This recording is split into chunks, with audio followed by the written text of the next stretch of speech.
You're not overweight because of the food you're eating. The food is not the problem.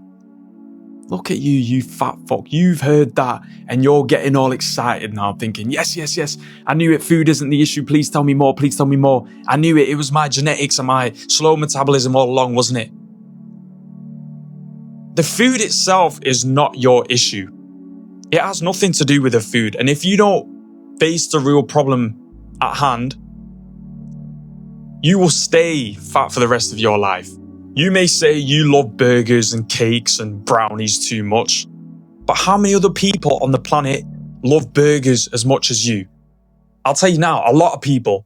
I love burgers as much as the next guy. A big juicy burger, I love it. And so do many other people, but they're still healthy and in shape.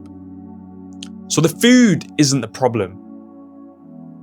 The real problem is your addiction to comfort and using food to sedate yourself. You use food as escapism. It is a form of escapism, plain and simple. To escape your reality, you will consume and consume and consume. The food itself is not the issue. It's you. Your consumption of food is actually the symptom of the real disease, which is avoidance of your reality and avoiding emotions. You need to understand that you eat to numb your emotions.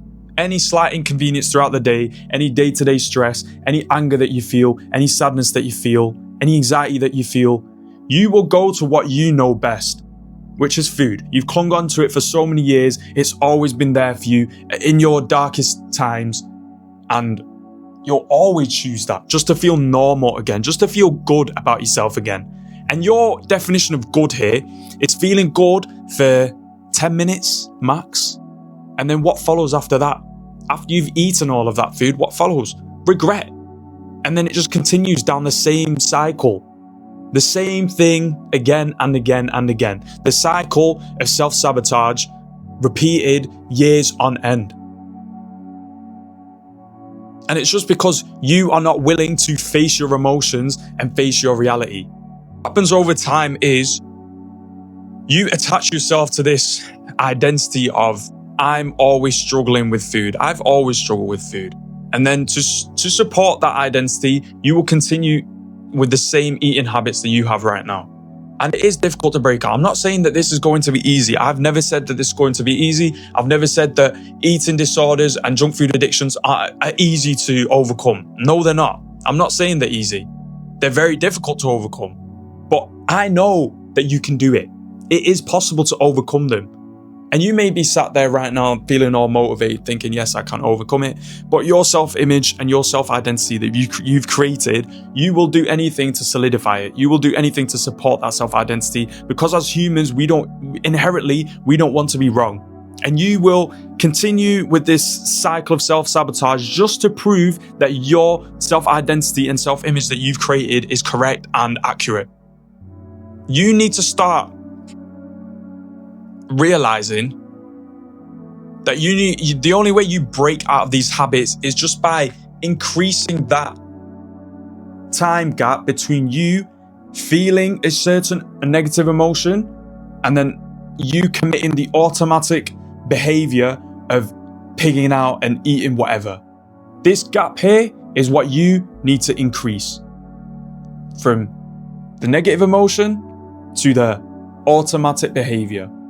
You sat there thinking now, okay, what can I do about this then? Okay, I realize that I admit that I am addicted to comfort. You better fucking admit it first, by the way, before moving on, or you won't see any progress. So first, just sit there and admit, yes, I'm addicted to comfort and I've been using food as escapism all this time. Yeah? Perfect. Now you can make some progress. Well done. Now, how can I help myself? How can I break out of these patterns? All right. I'm just going to give you the simple answer. You're not going to like it, but I'm telling you now, this is the way. Practicing mindfulness. You've heard that and you're pissed off right now, but I'll give you 2 practical ways today that you can implement right now that will help you with this. So before we go into that, the goal is for you to extend this gap between feeling a negative emotion and acting on impulse with the automatic eating habits that you've got. Yeah? So the goal is extend this gap between the two. And the way you're going to do that, firstly, is by meditating. That is how you will increase your mindfulness. You're going to sit there, set the timer, 10 minutes, every single day. Just sit there and focus on your breath. Anytime your attention diverts, you think of old memories, you think of, oh, I've got to do this. Just bring your attention back to your breath. That's it. Just do that for 10 minutes. And you're just building a habit of being more conscious of your thoughts and being able to bring your attention back to the now. You're ever so slightly increasing that gap from negative emotion to acting on impulse. And you need to make a habit out of this. You can't just meditate 2-3 days in a row and say, oh, it doesn't work for me, and then just throw it in the bin because it didn't work. That is very, very stupid of you. Say if a person went to the gym and worked out and stuck to a diet for 3 days, and he turns around and says, oh, no. Going to the gym and dieting doesn't work for me. It doesn't work. It's a scam. You're going to turn around and be like, what the fuck's wrong with you, bro? You just had to give it more time. It's the same with meditation. It's the same with anything in life. So give it some time. And if you're actually serious about change, you'll sit there, you'll dedicate some time, and you'll just trust the process. So what else can I do to extend this gap between emotion and acting on impulse? Great question. Let me give you the answer now. Journaling. You did not like that answer again. I can tell. You wanted a quick 2-minute tip and trick that will fix all my problems. Well, guess what? It doesn't fucking exist. So my advice would be journaling. And what you want to do here, the aim of this part is, we all have emotions that we tend to feel more than others.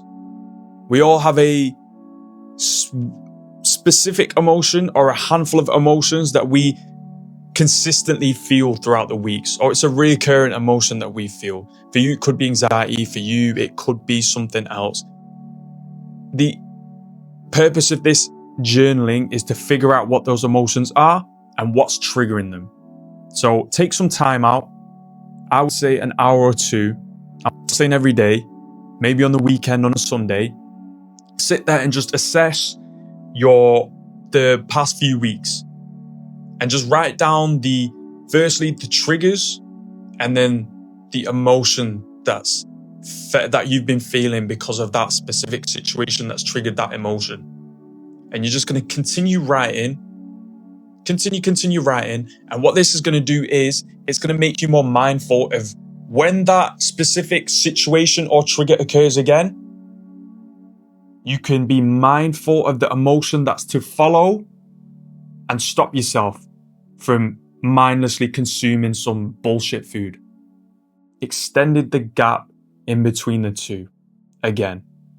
And these meditation and journaling in combination can genuinely save you from resorting back to these old habits, these old deep-rooted patterns that you've held onto for so long.